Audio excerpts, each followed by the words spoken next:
From South Carolina Public Radio, this is Walter Edgar's Journal.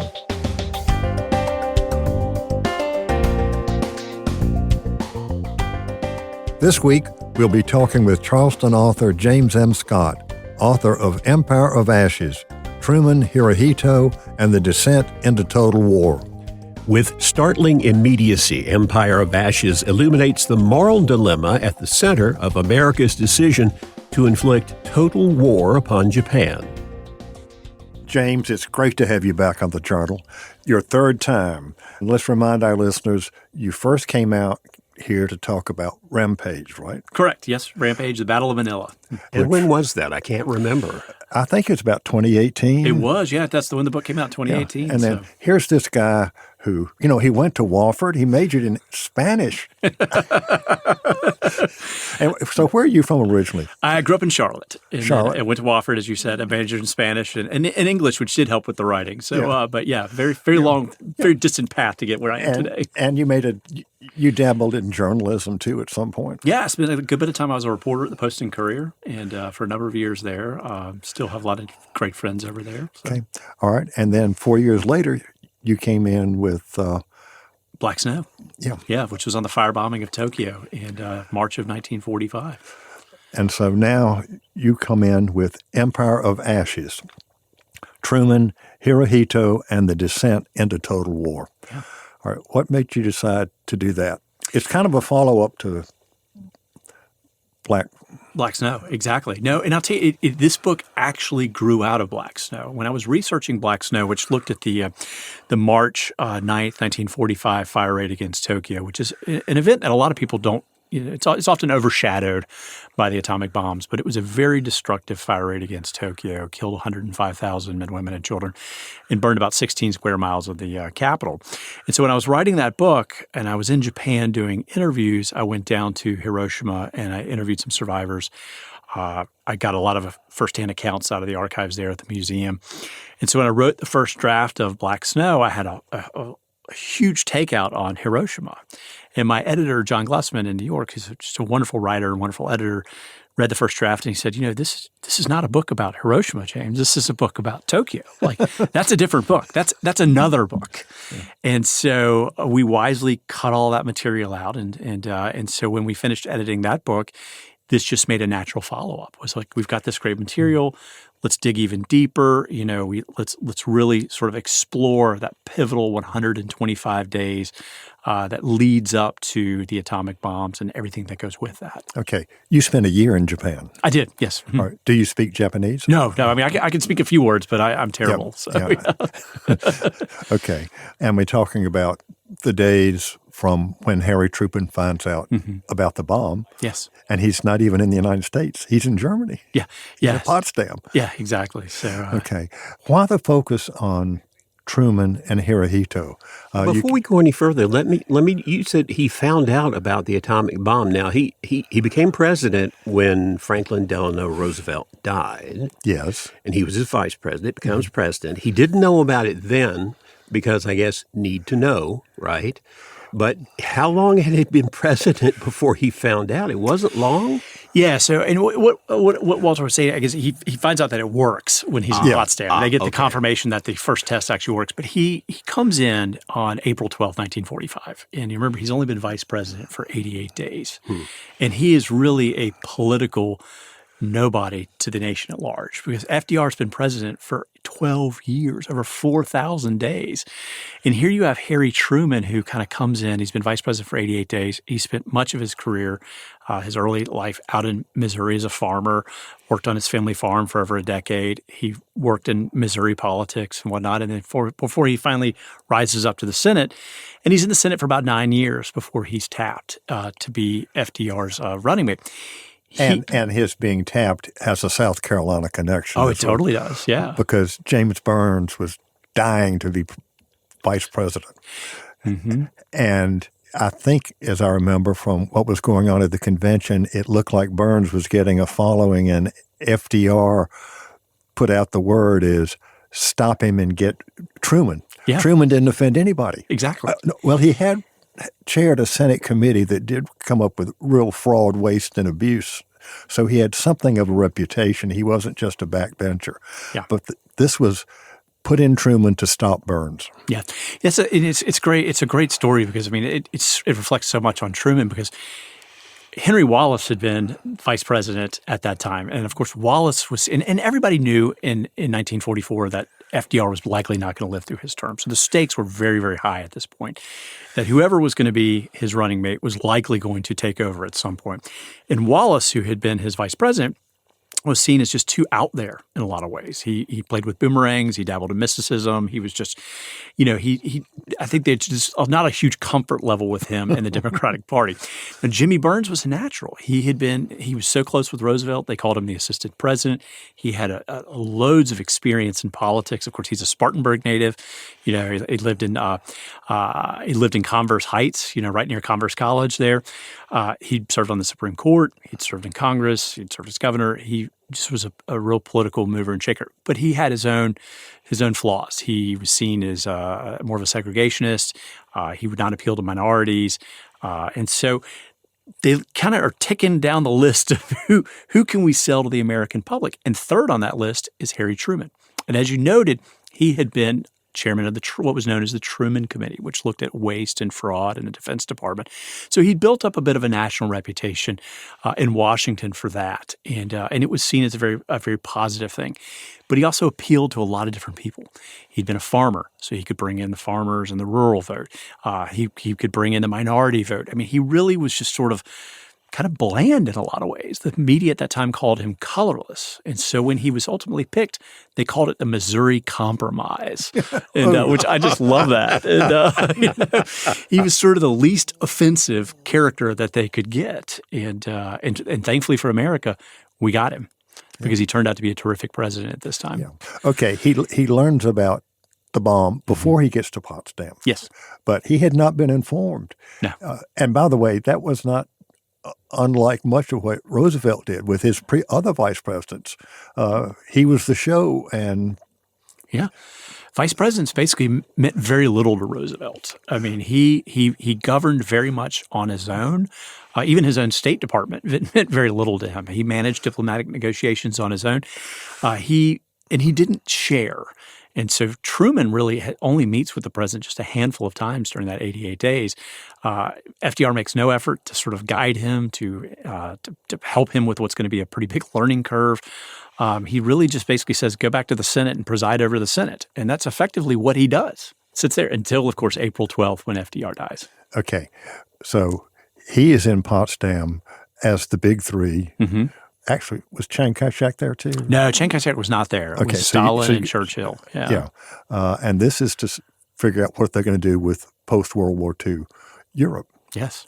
And he gets the word that the bomb that he knew about had a successful test. And that was the Manhattan Project, correct? Yes. Correct. Yeah, that was the Manhattan Project. Yeah, which was located in East Tennessee. It was. When I was doing my research, I drove out there and spent some time and checked it out because it's and the development of the Manhattan Project is in and of itself is just one of those just amazing stories.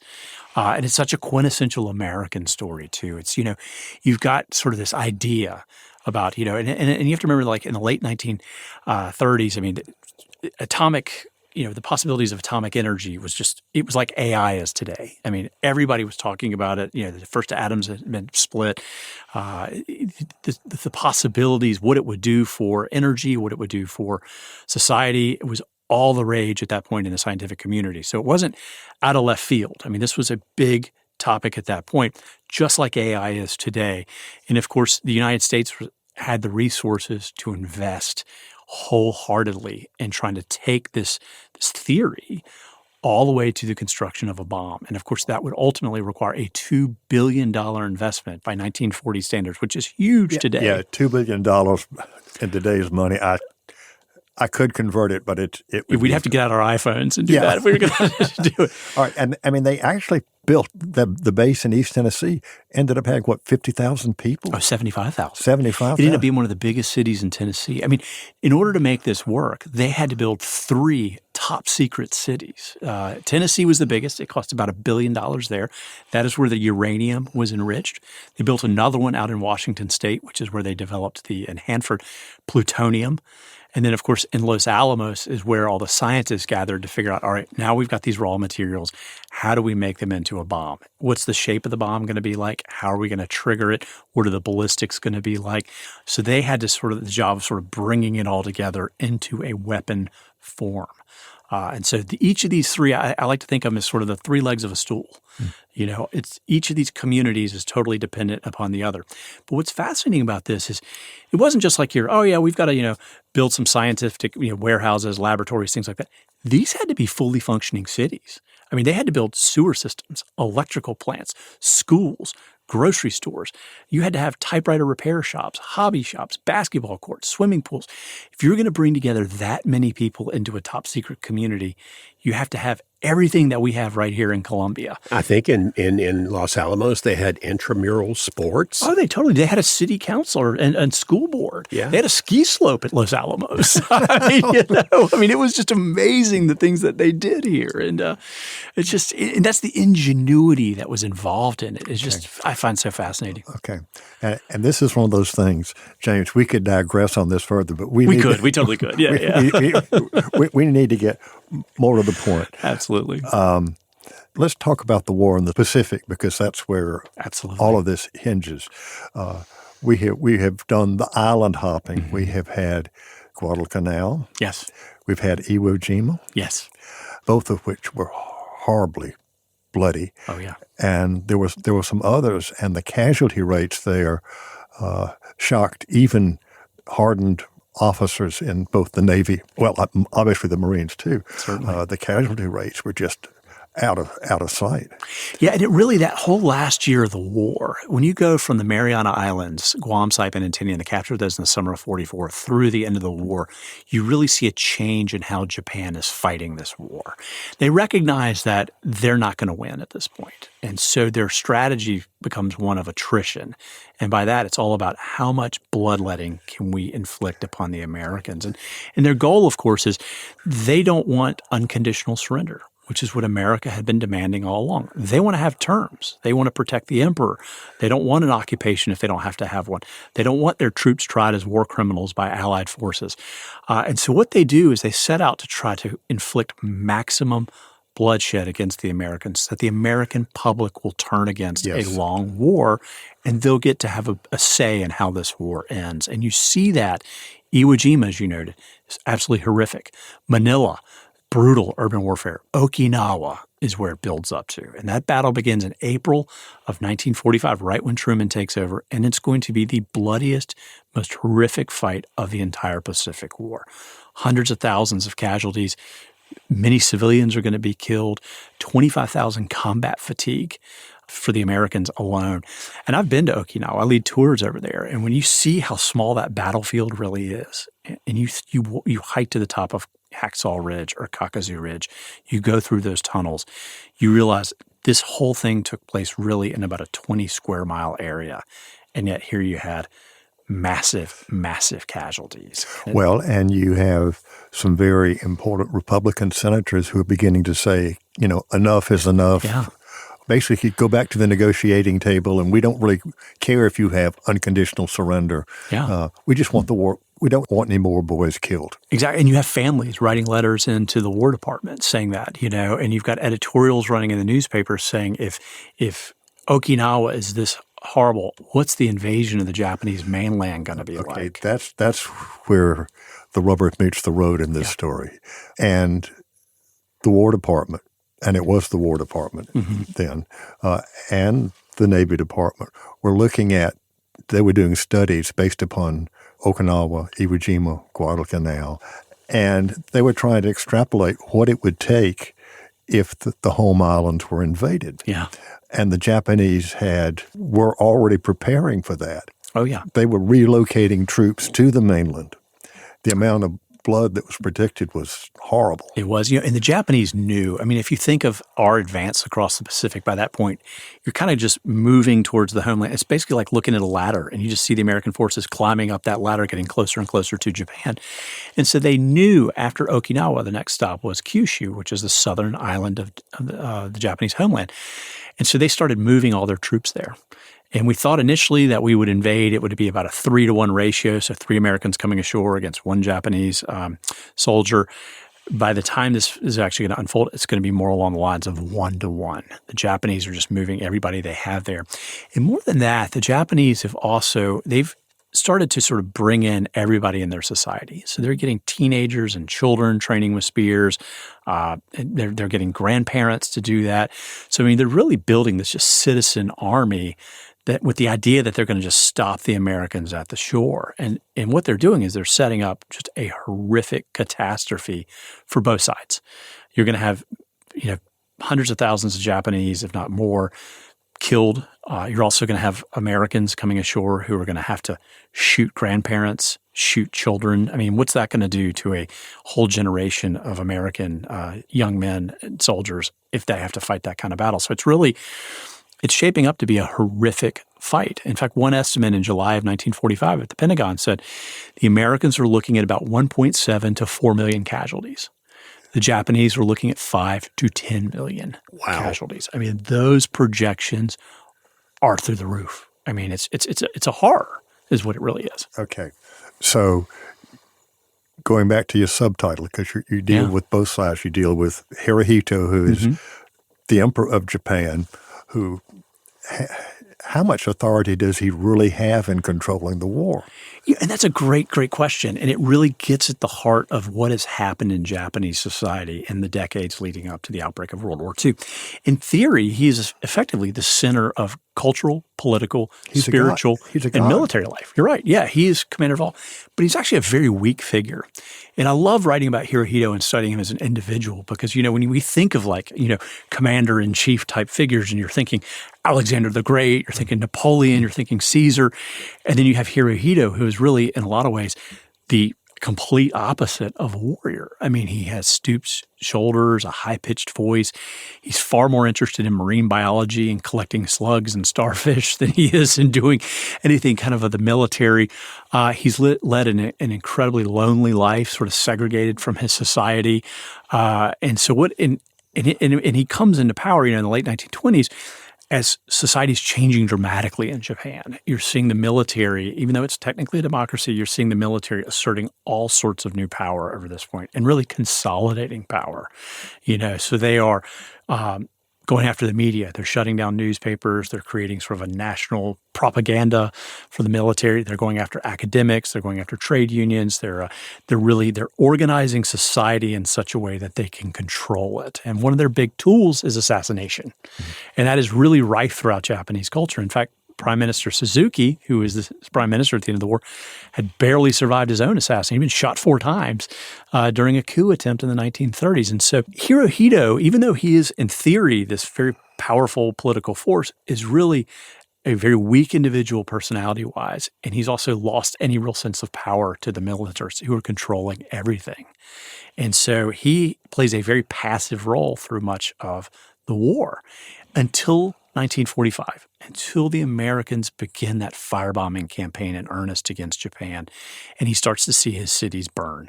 And it begins in Tokyo, and it goes to Osaka, Nagoya, Kobe. All the major cities get burned out, and by June, then the Americans move on to the secondary-sized cities and whatnot. And he can see that this isn't going to work. It's time to start figuring out a way out of this war sooner rather than later. And at that point, he really kind of begins to insert himself in the Japanese political military process. And Japan at this time is still technically allied with Russia, right? Or they have a neutrality agreement. A neutrality agreement.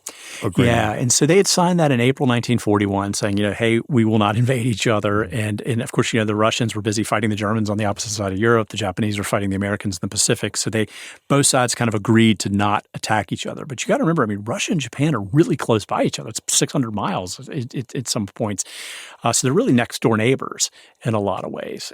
And of course, the Japanese are already in parts of Manchuria and China, so they're right up there against the Russians. And but at that point, into 1945, now a big change happens in April of 1945. The Russians decide they're not going to re-up that neutrality agreement.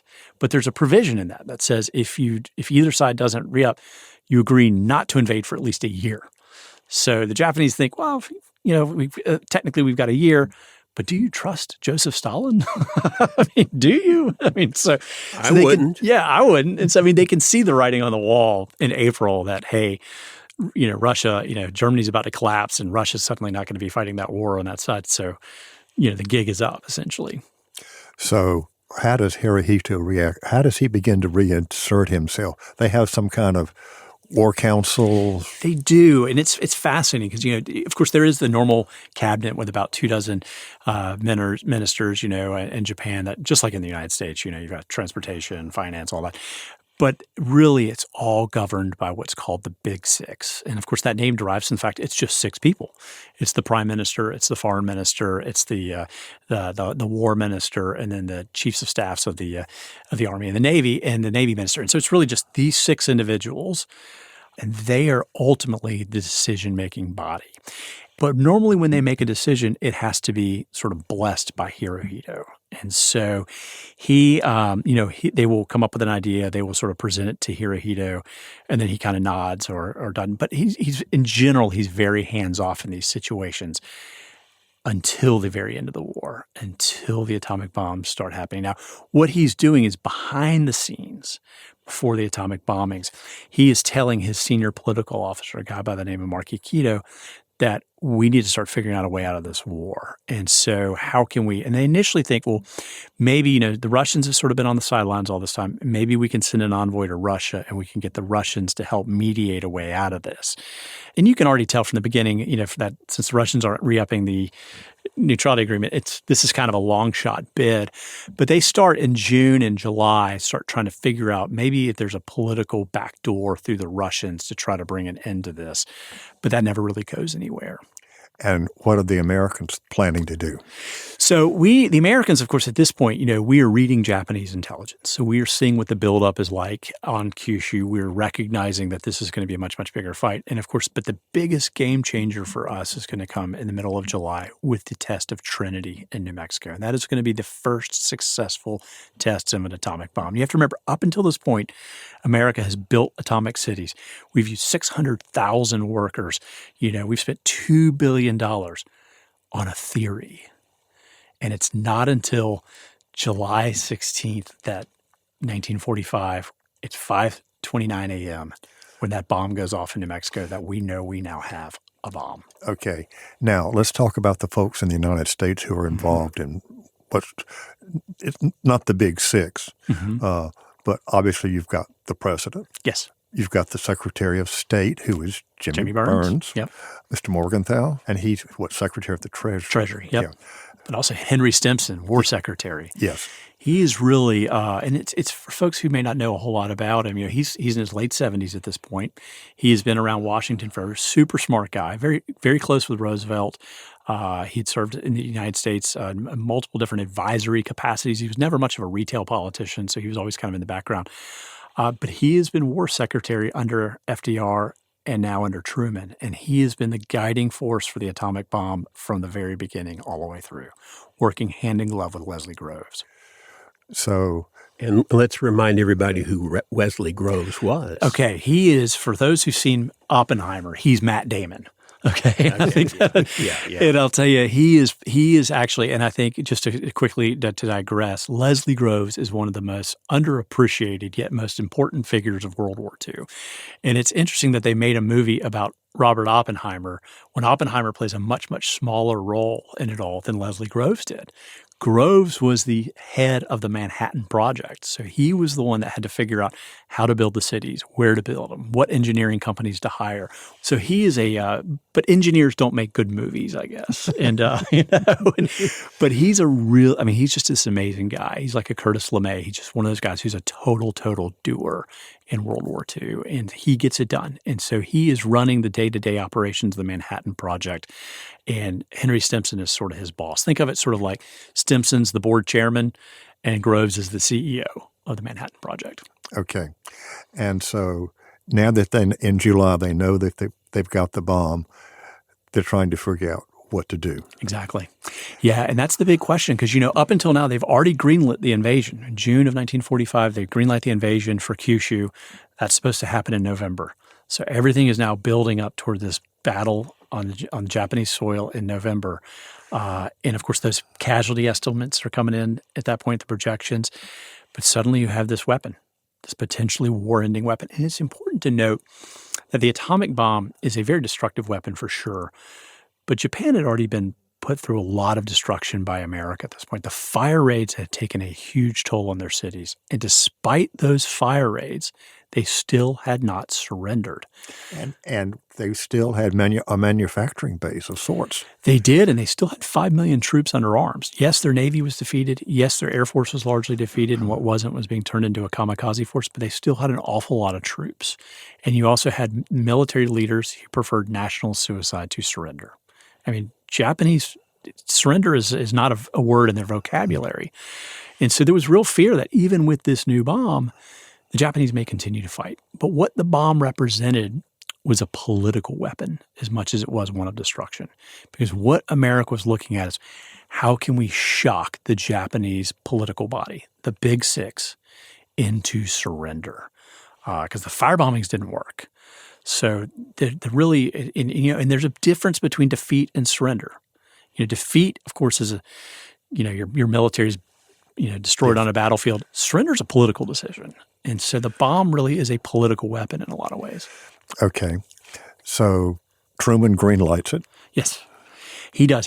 Truman meets with George Marshall, who is the Army Chief of Staff, Henry Stimson, who is a big supporter, and of course Jimmy Burns. Those are really the top counsel that he is seeking at this point. And of course they brief Churchill about what's about to happen as well. He tells Stalin, but not just that we have an atomic weapon, but just that we have a new weapon. Of course, Stalin has a spy inside of the Manhattan Project. So he knew it was an atomic weapon. He knew, but Stalin basically says, well, if you have this new weapon, I hope you use it. and so at that point, what they do is they realize, George Marshall says very wisely, you can't drop a bomb of this magnitude on the Japanese without giving them a chance to surrender and advance.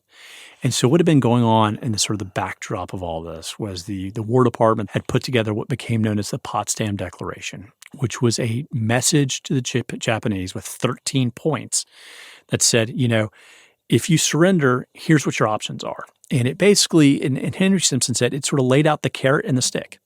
It said on the carrot side was, we're not going to wipe you out as a race. We're going to let you determine your own sense of governance in the future. We're going to eventually get you back into the community of nations. And here are all the positives. The alternatives are we're going to completely wipe out your military. We're going to rain utter destruction on you and, all these other awful things. And so it really was sort of a carrot and stick approach. How about the role of the monarchy? I mean, you've got the emperor god, and there's some folks who thought the job and maybe emperor be eliminated. Yeah, no, absolutely, because there were people inside the U.S. State Department that recognized that the militarists were using the emperor sort of as a political tool and doing things in his name. And there is definitely some truth to that. And that also is going to empower Hirohito in the end. But for the Americans, we understood that the emperor was a powerful political force and that the Japanese wanted to keep him. But what we didn't address it heads on in the Potsdam Declaration, what we did instead is we just said, when the time is right, you'll be allowed to pick your own government. So we just kind of left that out there like that and let the Japanese, and that's what's so amazing about these, when you're going back and forth, you're dealing with the semantics of things, and then you're dealing with translation and intent. But we kind of dangled it out there in such a way that when the time is right, we'll let you figure it out. So the Japanese could read what they wanted into that. Because it was still very much, the fate of the emperor was still something that was a battle inside the United States. Were we going to let them keep him? Were we not? How are we going to handle that? Okay. So the Japanese don't respond to the carrots of the Potsdam Declaration. They ignore it. And so the Enola Gay drops the bomb. Their fate is sealed. Yeah. At that point, the war moves from Berlin and Potsdam, where Truman is with Churchill and Stalin. It moves from there to this tiny little island in the Pacific called Tinian. And Tinian, just to paint a picture for listeners, it's It's a small, tiny island. It's on the edge of the earth out in the middle of the Pacific, about 1,500 miles south of Japan. It is And you've been there. Oh, I've been there many times, and I love going to Tinian. It's one of my favorite places. You go to Tinian today, it only has about 2,000 residents, but all the roads are the ones that are still put in there by the Seabees, 8 decades ago. And the whole northern end of that island is a huge American air base, and those runways are still there. The runway Able, which is where the Enola Gay took off from, is actually being refurbished right now by the Air Force for future contingencies. But this entire island was basically a solid aircraft carrier, aircraft carrier for the United States, in which we flew B-29 missions. And so everything moves out there. And the Enola Gay is out there. It's run by the 509th Composite Unit, which is basically its own independent little air force of a little over 1,500 people. And it's commanded by Paul Tibbets, who's 30 years old. And, of course, there's a contingency for the Manhattan Project out there as well that are helping with the bomb. And so the bombs are brought out there. They're 2 bombs. They're 2 bombs, yep. They're brought out, and they've got an assembly building out there. Now, did they fly the bombs out or they ship them out? They did both. And so the Indianapolis, which, of course, is a very famous story, the Indianapolis brings components of the uranium bomb, the first one out, and then other parts of it are flown out there. And, of course, the Indianapolis story, when it's sunk by Japanese later on, becomes sort of a huge story, and if anybody's seen Jaws, they know that very famous scene. But the bomb is assembled out there, and the assembly building, the foundation of it, still exists on Tinian. All right, see that? I think most people thought, well, they built the bomb at Los Alamos and they just took the whole thing, but it went out there in parts. All right, so the first bomb is dropped in Hiroshima, and you've been there. I have. Oh yes, yeah, many times. Okay, and I think we've seen movies. There've been all sorts of books written about that. But you interviewed survivors. Mm-hmm. I have. The description of flesh melting off bodies, and not just the blast, but radiation sickness. So, talk about the immediate effect of the bomb. I know most people think they know the story, but the bomb is dropped, and let's look at it from the folks who lived in Hiroshima. Yeah, absolutely. Yeah, and that's one of the things I've done with Black Snow with this book is I really wanted to sort of give the Japanese perspective. 8 decades have passed, and I've done reporting in Japan. I've done research over there. And Japan is not an easy place to do research because of the language barrier. It's expensive to work with translators. But it's important to have all of that information if you're going to tell the full story of it. So what it's like, Hiroshima was picked because it's a flat city. And it had not already been previously destroyed by air raids because it had a lot of river systems that ran through it. So it had natural fire breaks. So it was not a natural candidate for a fire raid. But because it was sort of a flat deltaic city, it made a great place to test a new weapon. And there was a big component of that in wanting to test what an atomic bomb would look like when it went off in a city. So Hiroshima was the number one target selected. A lot of people hear about Kyoto. Kyoto was what Leslie Groves really wanted, but Hiroshima ended up being the main target and the first target that was approved. When that bomb goes off that morning, you have to sort of imagine it doesn't go off at the ground level because the energy would be absorbed into the earth, and so it's set to go off, approximately 1,800 feet over the city, and it goes off over the densest sort of the heart of Hiroshima. And when that bomb goes off, the temperatures on the ground are literally going to reach several thousand degrees. I mean, it's hot enough it'll literally vaporize birds in flight. It leaves shadows as sort of the light rays go all the way across the city, literally at the speed of light. And so that energy, as it disperses, it's like a hurricane times 5. I mean, it's about 1,000-mile-an-hour pressure wave that just blows across that city. And of course, Japanese cities, they're largely built out of wood and paper. Hiroshima at that time had a handful of concrete buildings, some banks, some schools, the big Prefectural Hall that is sort of the dome that everybody thinks of with Hiroshima today. But much of that city was made out of wood, 1- and 2-story wooden structures. All those houses get blown down. And so for the residents that are there, if you're sort of outside of that early in sort of that close-in kill zone, you're going to get a heavy dose of radiation. And so what's going to happen to you then is very quickly, within 30 minutes in some cases, you're going to start getting very nauseous and very sick, very thirsty. Your face is going to swell. You're going to have what's like essentially a tremendous sunburn. And so what happens for a lot of those survivors is they're going to make their way to the rivers. They're desperate for water. And there's a huge disorientation that's going on. Nobody knows what's happened. They saw a bright flash of light. They felt this heat. But, there was no bombing per se. A lot of people, when you talk to them or you look at the accounts, Now, they had didn't there even been an hear it. air raid warning? There'd been one earlier in that morning. But part of the deal was, these planes, the Enola Gay flew in just by itself with a couple other planes. I mean, and the Japanese were pretty accustomed to these. So there had been an early air raid warning, but they relaxed that warning at that point, and then in comes the Enola Gay. And so some people saw it. They looked up and they could see it way up in the sky, 31,000 feet. But they were accustomed to seeing weather planes, American weather planes flying over all the time. And so they saw it, and then seconds later they see a bright white-blue flash. And if you look at the survivor accounts, most of them say they never even heard the bomb go off. I mean, they saw the flash, they were knocked down. And then what tragically is going to happen is there's going to be a firestorm because it was in the morning, people were cooking, so gas is exposed. So very quickly, fires are going to start to spread. And so in about half an hour, a huge firestorm is going to erupt, and literally about 4.5 square miles of Hiroshima are going to be completely burned out and destroyed, with the exception of just a handful of those concrete buildings. For those residents, they're completely disoriented. None of them know what time it is. They don't track time. They're just struggling to figure out why they hurt, what happened, why they're thirsty, why they can't see. But a lot of them are going to aggregate sort of down along and congregate down on the banks of the river because they want to cool their flesh. They're thirsty. A lot of them will die in the river. A lot of the bodies will wash out into the bay. It's going to take 30 hours for the first organized rescue to start getting into the city because you have to remember the railroad tracks are destroyed. The roads are covered in debris. You can't get in. Some of the survivors will try to walk out of the city, but they're having to climb over this tangled debris. All right. What message goes to the Big Six in Tokyo? Well, immediately what happens is Truman releases a statement. And he says, we have harnessed the power of the sun, essentially, and we've unleashed it on the Japanese, and it's a new weapon called the atomic bomb. What's amazing is that in Japan, at the political level, they're very slow to grasp this. In fact, Hirohito pretty much immediately understands what's happened. And so he says, we got to figure out, we got to end this war now.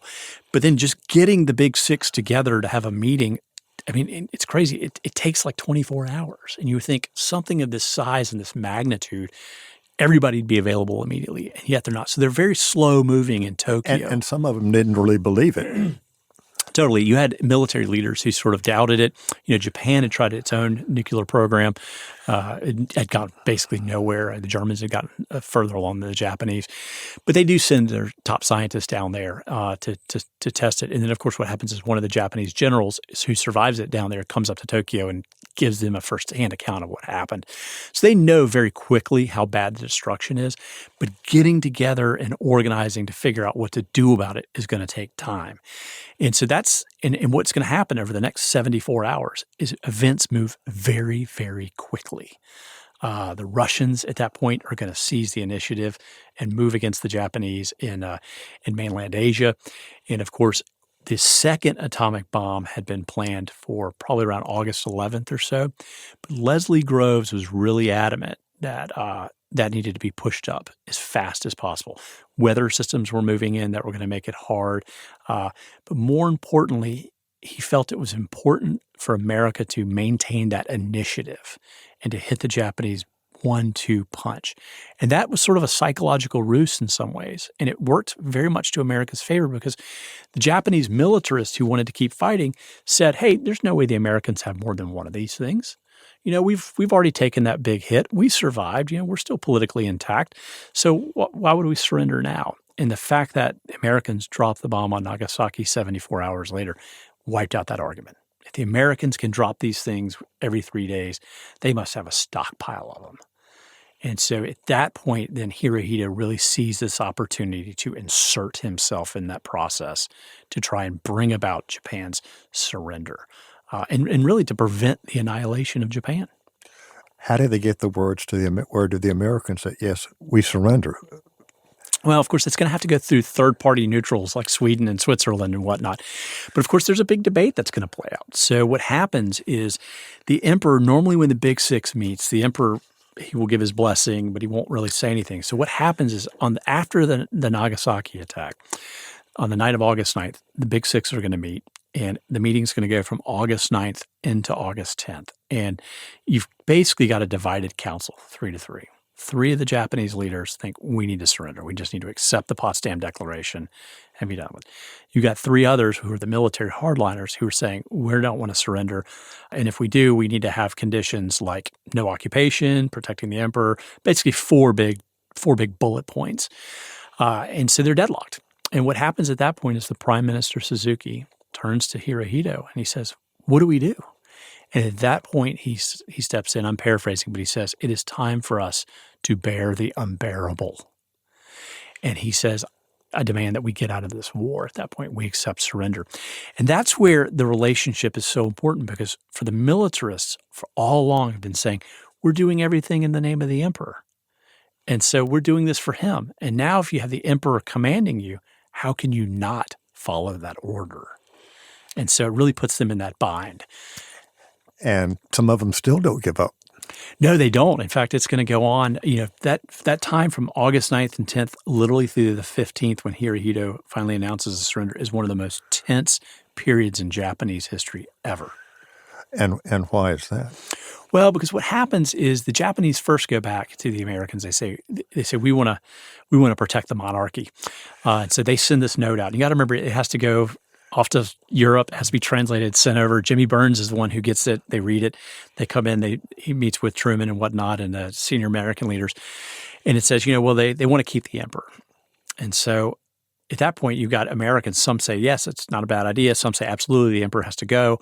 And so what they do is they come up with a pretty clever way of responding. And that is they say, you know what, we're going to kick the can. We're going to say that the Supreme Allied Commander who takes over Japan after this is going to be Douglas MacArthur. He's going to make the decision about what happens to the emperor. And so we're not ruling out that you can keep the emperor. We're just not making that decision right now before the war is over. And they send that message back to the Japanese. And once again, the Japanese Big Six meets, and once again, they're split. Three of them say, hey, let's take it and run, let's surrender. The three hardline military leaders say, it's not good enough. The emperor could end up being hanged as a war criminal. We should hold out. Once again, Suzuki says to Hirohito, what do you want to do? And at that point, Hirohito once again has to insert himself in the process and say, enough's enough. Let's end this war. And it's a very brave move for Hirohito, because he's effectively, he could be hanged for this. But he's saying, finally, he's strong enough to say, I'm okay with that. If the Americans hang me, fine. But we have to end this war before many, many other people die. And so at that point, then, they start writing what's going to be ultimately his surrender speech. And it's about a 4.5-minute speech in which he's going to say that, the Japanese, they're not going to use the word surrender, but they're going to say the war's over effectively.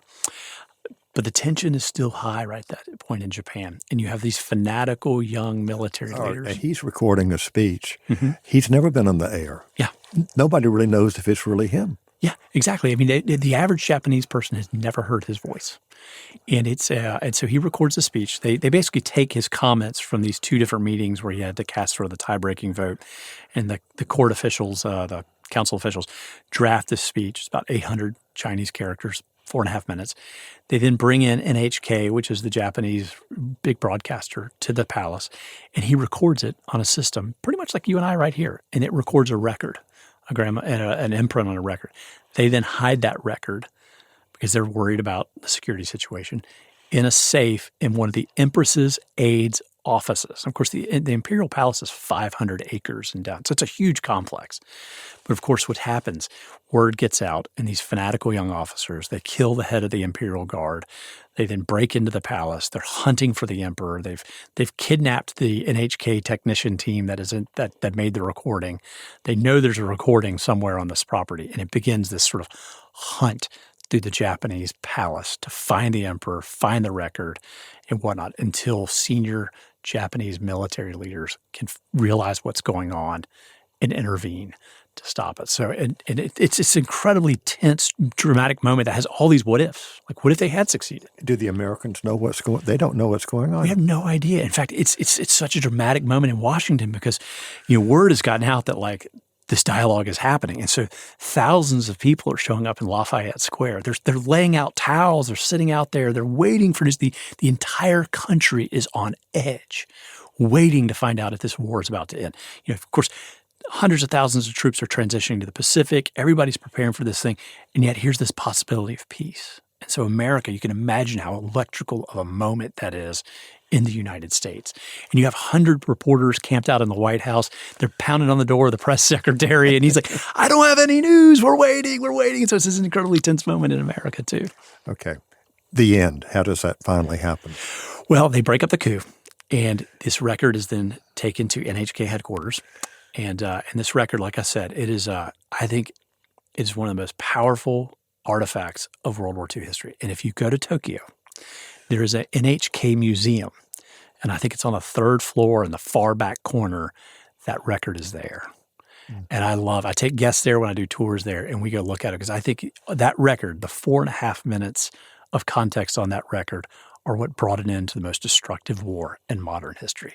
So what happens is that morning, all across Japan, radio systems are set up in schools, government office, things like that, broadcasts every hour saying, everybody at noon, tune in, tune in, tune in. So literally the entire country comes to a standstill at noon, and that record is played. And of course, for the first time across Japan, farmers, handymen, teachers, people hear the voice of the emperor, the sacred crane. And on that, he is saying the war has not turned out in Japan's favor. It's time to end. So again, the phraseology, he never said surrender. Exactly. Yeah, he says the war basically has not developed in Japan's favor. And he blames the atomic bomb. He says, the Americans have this new weapon for which it will destroy all of us. So we have no way out other than to stop fighting. Yeah. Wow. Yeah. It's a powerful story. And James, I must say, it is powerfully written. And I don't need to blow smoke at you, but when I got my copy, I literally sat down.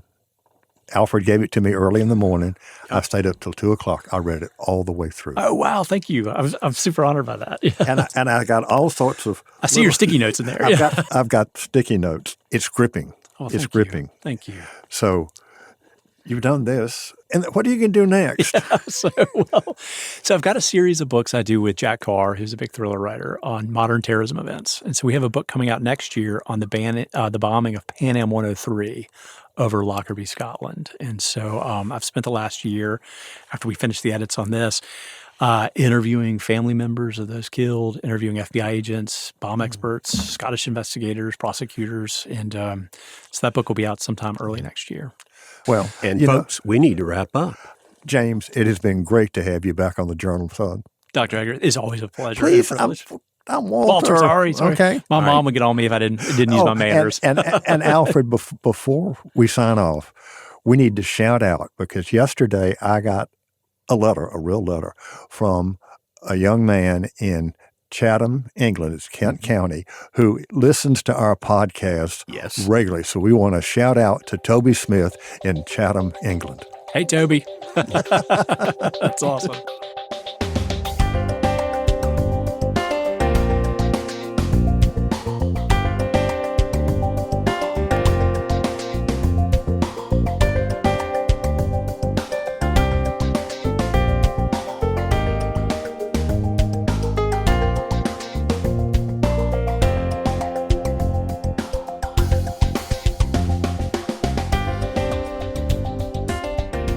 I hope you enjoyed today's conversation. I know that I did. It's always a pleasure to talk with James Scott, a thorough historian and a talented writer. His book, Empire of Ashes, brings to life the struggles, moral, scientific, and practical, faced by the Truman administration in the closing days of World War II. Empire of Ashes is a compelling read. Walter Edgar's Journal is a production of South Carolina Public Radio. I'm Alfred Turner, and I produce the show, which is made possible by listener contributions to the ETV Endowment of South Carolina.